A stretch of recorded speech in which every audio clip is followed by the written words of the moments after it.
got academics reads the police report for Rich Homie Quan's death. Let's get into the joint, man.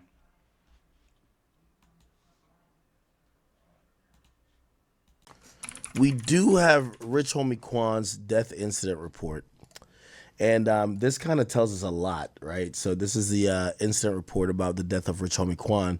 What it tells us is the people that were involved in a sense of, people that were at this house. By the way, I don't want to dox him or whatever the case is, but, he lived in a big house. Apparently, not only his kids were there, not only his baby mama was there, but apparently his brother was there. Okay? So his brother was there, and I think it's DeQuantes Lamar. I think, who's that? Is that his name? DeQuantes Lamar? Yeah, that's his name. But then there's somebody else. I don't know if it's Andre or Ferris. No, I don't think it's Ferris. I think it's Andre. I think that's his brother. Regardless, let me read this incident report. It's going to give a little bit of detail, right? It says on 9/5/2024 at approximately 11:29, and I guess this is in the morning, so 11:29 a.m., Officer Dorsal, Unit 2412, was dispatched to a call in regards to an injured person at the location of, he says, when I arrived, I made contact with Mrs. Amber Williams, who told me that at 6:45, which basically it's 5 hours before then, she woke up to bring the kids to school and noticed that her significant other was not in the bedroom. Miss Williams stated that she woke up and saw him asleep on a sofa. When she came back from dropping the kids off at school, she saw he was still sleeping. She then proceeded to the bedroom and fell asleep at approximately 11 hours, right? 1100 hours, which is 11 o'clock. She woke up to go check on him. That was when she observed that his body was cold and called 911. The male was identified as Mr. DeQuantes Lamar with a birthday of whatever. While on scene, I did not observe any foul play. Mr. Lamar did not appear to be alert, conscious, or breathing. Miss Williams advised me that Mr. Lamar did not have any medical or underlying issues. Grady Bus 786 was on scene and transported him to the Grady Hospital, where he was pronounced deceased. I also spoke to Mr. Andre Munford, okay, which is the brother of the decedent. It says, who informed me that he woke up at approximately 3 a.m. and noticed that Mr. Lamar had fallen asleep on the floor near the kitchen counter. Mr. Mumford advised me that it was very unusual because he had food in his mouth. He lifted him up and put him on the sofa. I'm unable to get a statement from Mr. Ferris quick because he was in shock, but later was cooperative once homicide arrived on the scene.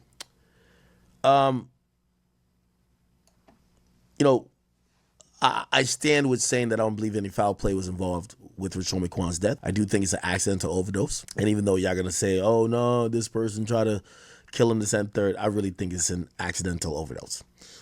What I will say is that this still alarmed me. A few things. I think the brother's statement was very alarming.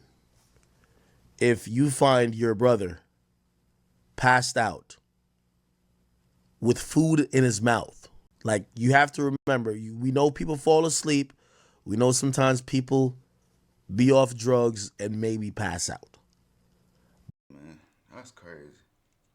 But if you find them unconscious, or you find them where you think they're sleeping and food is in their mouth, they couldn't even finish chewing the food, I would probably be like, yo, are you okay? Let me get you some water. What is going on? Not, oh, I'm going to just put you on the couch. I'm gonna just put you on the couch to sleep. That would have been a red flag for me. Now, I don't believe this brother didn't care for Rich Homie Quan. I don't believe that this brother is nothing but a loving brother. So what this does tell me, brother has seen Rich Homie Quan in many precarious positions due to his drug use that we've played videos here before.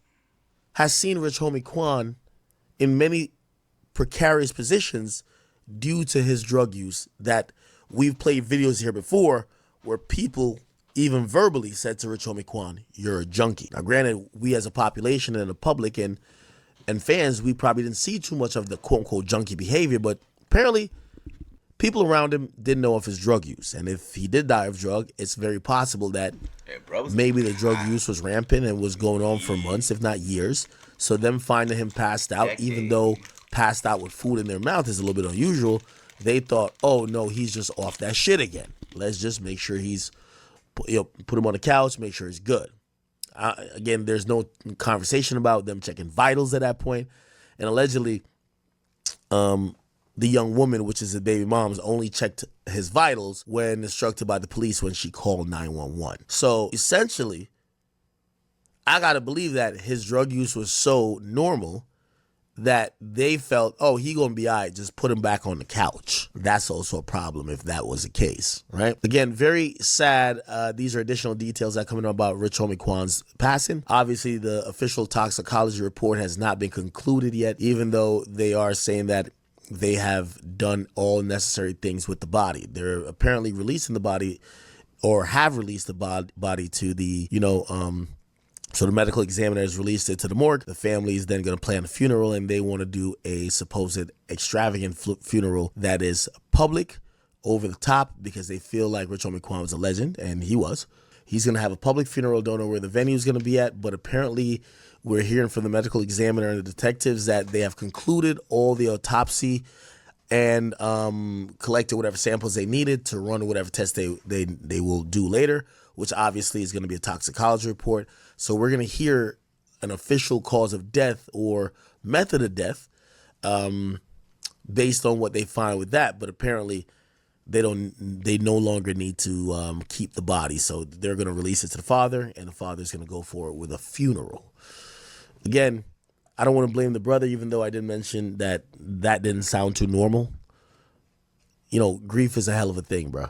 And I don't want to add on to the stress the family is feeling by even remotely suggesting that his brother could have either saved his life or done something, because sometimes when you're overstricken with grief, you especially with a loved one, you start thinking about what you could have done, how you could have done something different, how you could have proceeded. So, I hope God helps that entire family. They're going through a very tough time. All right.